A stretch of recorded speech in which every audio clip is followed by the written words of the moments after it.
Hey, this is Pranav here, and welcome to another big idea video where I take one big idea of a expert consultant founder that I admire and try to break it down, and hopefully you and I can learn from the process. So what is a big idea? A big idea is your unique perspective, it's your unique point of view, it's your core message which helps you stand out from the crowd. It's like your flag which sets you apart from all the competition, so that you don't have to compete on the volume of content. You don't have to dance on TikTok, you don't have to use aggressive hooks. What you can do is you can pull the right audience towards you with a compelling message as opposed to getting into all kinds of gimmicks. Today's video is about Liam Curley, my friend Liam Curley's big idea. And he is someone who I have admired from afar. I'm especially a big fan of his writing, of his thinking, and just in general, the way he shows up on the internet for his business, just being an admirer of that. So Liam has a compelling big idea, a compelling point of view. He helps consultants become the undisputed authority in their field.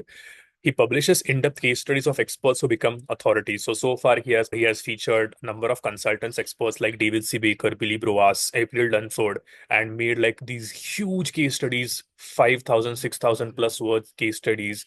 And he goes into really in depth into their work and prepares a case study which has been like a cornerstone of his business and of it's really helped his lead generation. What is his point of view, by the way? It's disruptive wisdom. And we'll get to that in just a bit, but that is his big idea, which is disruptive wisdom. Or if I had to like maybe elaborate on that, it would sound something like experts and consultants can stand out using disruptive wisdom. Okay, so how does this all come together? Let's find out. Now, what I've done is that I've taken a web page from Liam's website, which is the About page, because I think it does a very good job of conveying what his idea, what his big idea actually is. So now I'm going to show you screenshots of some copy, some specific copy that he has used in the page. Let's just see what kind of narrative he's creating, which eventually leads to his big idea. So again, this is not the entire homepage. I'll encourage you to check out his entire homepage. It's his website is worth checking out. I just think he does a very good job with it. This is not the entire homepage, but just some snippets of it. So at the top, he starts with the problem, which is that nobody seems to listen when I try to share that Stardust, right? So, which means that he's talking to experts and consultants and coaches who believe that they have a very unique idea, who believe that they have something insightful to share. But somehow, when it comes to sharing that, when it comes to communicating that expertise, they struggle. And this problem resonates hard with a lot of consultants because yeah, that's what they're exactly feeling. They're inside the bottle, and they don't know how to communicate that expertise in an effective way. Then he says that when I shifted to selling expertise from products, I discovered that the content that works for selling $150 courses or e-commerce products doesn't work for $50,000 consulting engagements. Again, just a reminder that Liam is catering to consultants and experts who usually sell a premium service which needs more trust, right? Which is much higher. It costs much higher than a single $150 course. So immediately when he says this, that the content doesn't work, I think it nicely sets up the stage for the big idea because there is conflict created, there is tension created. But I do feel that this perhaps could be a little bit better. If I had to rewrite Liam's homepage, I would probably not jump to the conclusion right away, because if you look at the flow, first we need to get an agreement. We need to get a buy-in that yes, I am actually using, if I'm a consultant, I am actually using content that works for $150 courses or lower price courses to sell my premium expertise. First, I need to get acknowledgement just on the fact that I'm doing this before getting into the problem, right? So perhaps Liam could just establish the status quo that, hey, yes, this is what you're doing right now without getting into the problem, right? So maybe there is one paragraph or a couple of lines or a couple of sentences that say, okay, so you are a consultant who wants to stand out, who is struggling to stand out, who doesn't know how to share his expertise or to put his expertise out in a compelling way. So what do?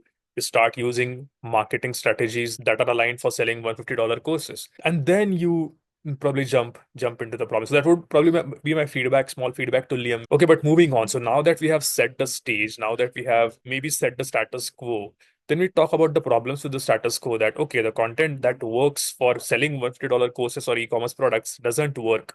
Why? Because selling expertise requires deeper trust. It's complex. And standing out as an expert isn't about volume, but clarity, authority, and resonance. Now, I love all of these 3 points because they really hit home. As a consultant expert, you just agree, you just buy in into this. Liam is taking me on a journey, and I am going with him because all of this resonates a lot, right? And then he says that when I looked for guidance, most advice came from influencers focused on building big audiences again to sell smaller priced courses as compared to strategic consulting engagements. So again, my feedback would probably be, again, this is probably the first time I feel comfortable giving some feedback because again, Liam is a friend and I know this will sit well with him. So maybe the fact that, when I looked for guidance, most advice came from influencers, that needs to go up when we're talking just about the status quo. So first we establish the problem, then we establish the status quo, and then we criticize status quo, or then we go with regards to finding holes in the status quo. So probably I would move this part when I look for guidance part a little up, and then come to the left part and then talk about the struggle a little bit. Liam then goes further into the struggle where he says that there's a conflict because it just comes down to two parts.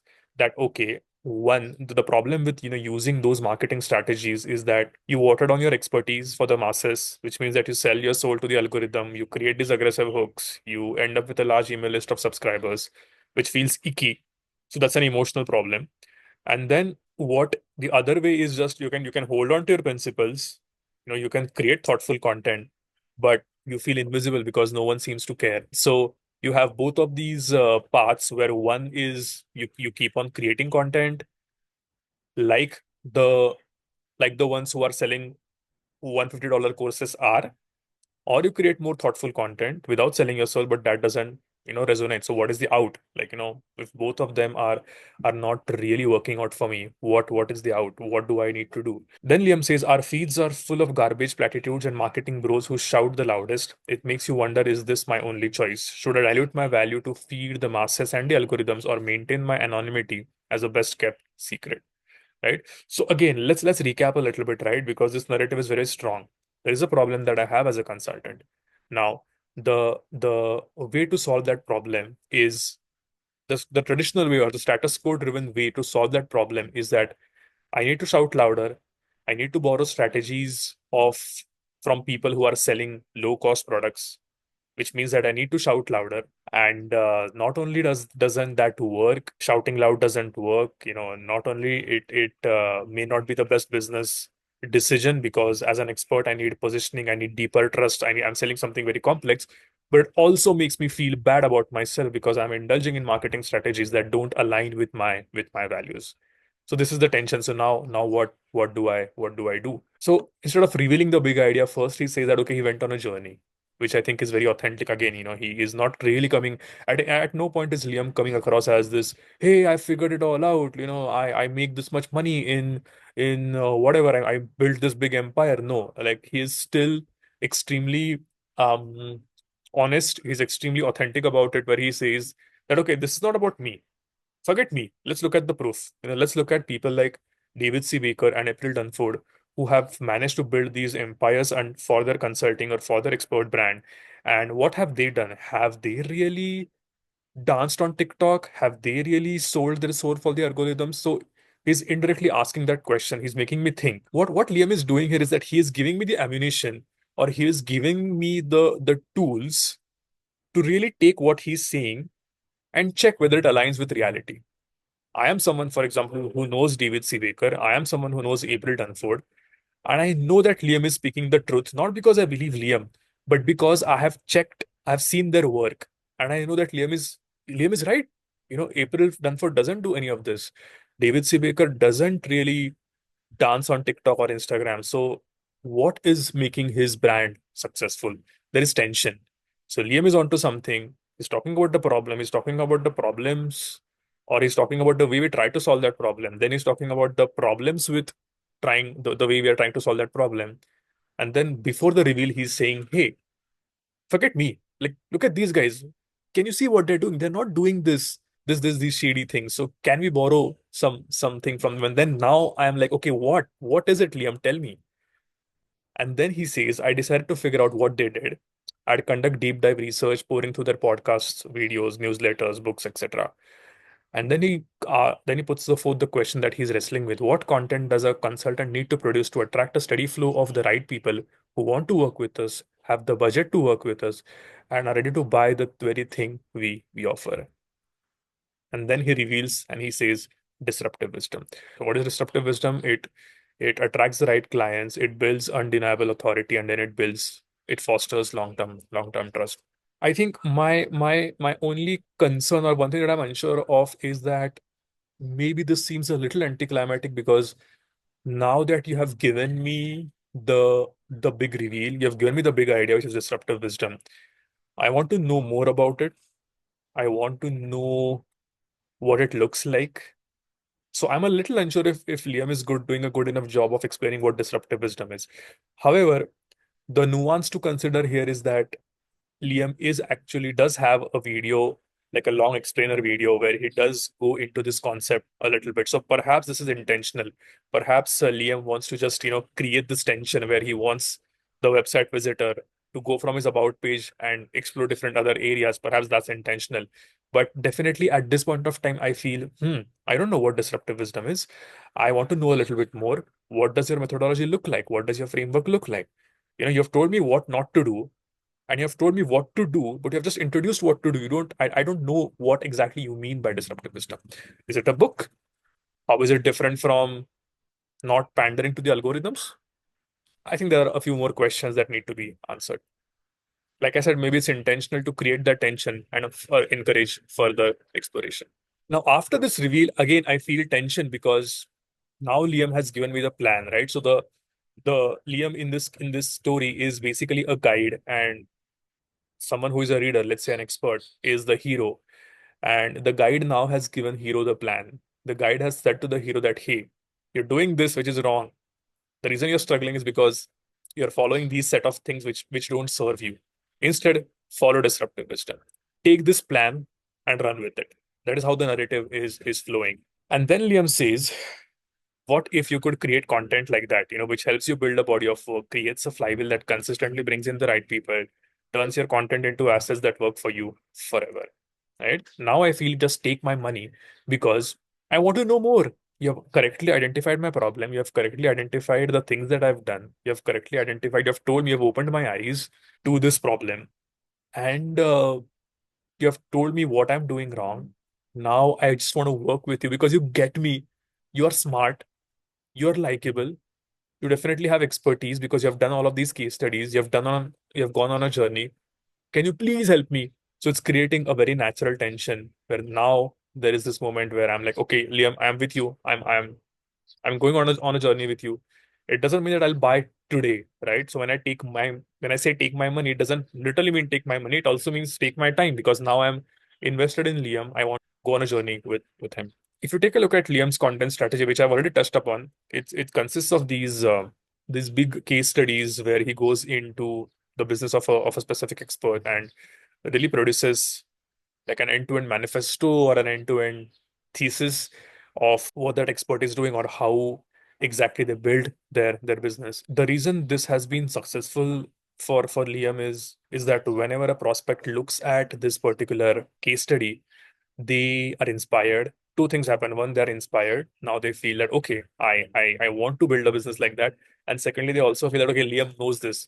I mean, if someone is doing such this hard work of getting deep into a business, these are not even Liam's clients, but just someone who is analyzing these case studies, that itself, lends some credibility to Liam. So I love, and this is probably the only content strategy that he has for his business, and it's working wonders. Yeah, I forgot to mention that there obviously goes a lot of research and writing into this, which is very scary, very intriguing for me personally, because you could do all of this hard work and it could result into nothing. So you have this, voice in your head which says, hey, what if it doesn't work? But somehow Liam has survived that voice. Somehow he has resisted the temptation to just say, you know what, no, 6,000 words is not cool enough. I'll start publishing 100 words of LinkedIn posts or whatever, 50 word tweets. He is not doing that.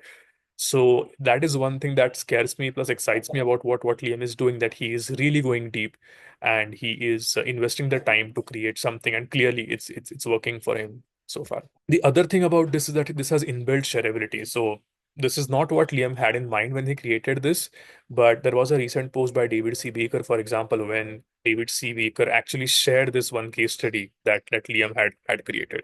So when someone takes the effort of analyzing my business, if I am a thought leader, if someone has gone through all the work, all the efforts, all the research to create a case study of my work, I am I being a thought leader, I feel good about it and I feel like sharing it. I feel like recognizing it. And that is what, Billy Broas and David C. Baker, they have done. They have shared it on their social media, which obviously gets Liam a lot more attention, and they eventually enter Liam's world because now the thought leader who already has influence, that influence attracts new people into Liam's world. So how does this map into our five-step big idea methodology? So the shared goal is that consultants want to stand out. They struggle to stand out. They want to stand out.